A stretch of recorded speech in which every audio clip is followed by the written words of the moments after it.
শিমুল, এই শিমুল। ভাইয়া শিমুল তো বাসাত নাই, মানজা মুঞ্জা মারি বাইরে গেছে। মানজামারি কোনায় গেছে? জানি না ভাইয়া, কিছু লাগবে না রে, বলেন নাই করে দিই। আপনি কি করে কোনখানে পাঠিয়েছেন? না, আজকে তো কোনো ডেলিভারি নাই। ভাইয়া কিছু মনে করি না, ছোট বউকে কথা বলি। আনে শিমুল একটু নজরে নজরে রাখিয়েন, ইয়া কিন্তু নষ্ট হয়ে দিতেছে। কিনলে ইকা কি কোনো নেশা টেশা করেনি? না না ভাইয়া, শিমলা কোনো মালমুল খায় না, ইগার নারী নেশার মধ্যে পড়ে গেছে। আচ্ছা, তুই কেমনে বুঝছস? ইগারে দেহি ইদানিং ভাই আয়নার সামনে দাঁড়াই, এ ঠোঁট মোট ঠিক করে, চুল ঠিক করে, রাতে ফোনের মধ্যে কথা বলে বলে দাও না আর পারতেছি না, আমাকে শান্ত করে প্লিজ শোনা। দেখ সরি ভাইয়া, আন্নার সামনে আই বলতে পারতাম না ভাইয়া, কিন্তু এটা শিওর সে ফোনের মধ্যে কিছু করার চেষ্টা করে। আনে এখানে এ বললেন কেন বলেন তো? তুই আমার এমপ্লয়ের পার্সোনাল কথা হুনস্কা, আরে বাবুরে আইকে শুনিনি, কানের মধ্যে চলে আসে। কানে শীষ নদিয়া রাখবি। শিষ্ণ কিয়া আরে জাকির তুই চুপ থাক। না ভাইয়া, শিমুলের কিন্তু শাসন করানো লাগবো। আপনার কোম্পানিতে ঢোকার পর ধরি দুকার টিয়া কামাইতেছে তো, ইয়ালে মাথা মধ্যে ঠিক নেই, বেগুন টাকা মেয়েদের পিছনে খরচ করতেছে। আরে তোর সমস্যা কি? শিমুল বড় হইতেছে না, ওর একটা চাহিদা আছে না। বাবুরে আমরা লাগেছেন কি আত্মনিকের বড় গার্জিয়ান হয়ে গেছেন। তোরা করস না, তোরা কি মুট করে ধরে বইরিছস? শিমুলের জীবনে প্রেম ভালোবাসা আসলে সমস্যা কি?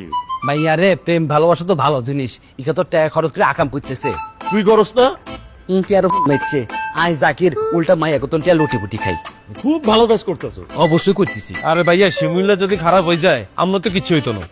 নোয়াখালীতে তো আজ অবধি করা লাগতো, আজ যুদ্ধ শাসন করার আই শিমুলারে ঠিকই করুন। আর ইদানিং তো আপনার কথা বেশি শোনে, আপনি পাইলে হিকার একটা ভালো বুদ্ধি দিয়েন, আবার উলে দিয়ে না বেলেনে যাওয়ার লাই। আল্লাহর রাস্তা যাই করেন, শিমুলারে পাশা বানাই নাই, কই দিলাম। কেউ কারো মতো হইতে পারে না, সবাই সবার মতো। এটা কি গুগল স্যার তুমি শিখছেন কেন? নিজে তুমি তো ওগুলো লাইনও পেতেন হারেন না।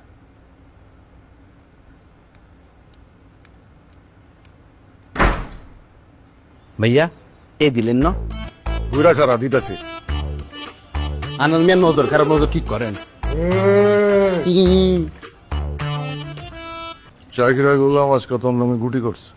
কোন কি ভাইয়া? হাতে আমি কি গুটি করলো?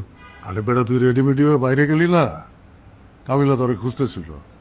জাকিরার বললো তুই নাকি কোনো মায়ের লগে দেখা করতে আসছিস। আল্লাহ তালা কাবিলা বাড়ি এই কথা কই দিছে? আরে খালি এইটা না, তুই নাকি রাইতের বেলা কোন মায়ের লগে কথা কস, ফোনে ওই মায়ের কি কি করতে চাস, ওই মায়া দেয় না, এটাও করছে। আমনের সামনে এত এত কথা কর, আপনি কিছু করলো? আরে আমি ফাবুর দিছি দেখেই তো আর আগে বাড়তে পারে নাই, নাহলে তো আরো কত কথা কইতো। মনটা চাইতেছে এতে রে, কি যে করি। ডাইরেক্টলি কিছু কইস না, তাহলে আরো গুটি করবো। ওর সামনে ফোনে কারোর সাথে কথা কইতে গেলে হুশ কইরা। ঠিক আছে ভাইয়া, আপনি আর এই কথা কই বহুত বড় উপকার করলেন। গেছিলি কইতি? আর এক বন্ধুর লগে দেখা করতাম। বন্ধুর লগে না বান্ধবীর লগে? ওই বান্ধবী, অঙ্গাঙ্গের বন্ধু আছে রে ভাইয়া।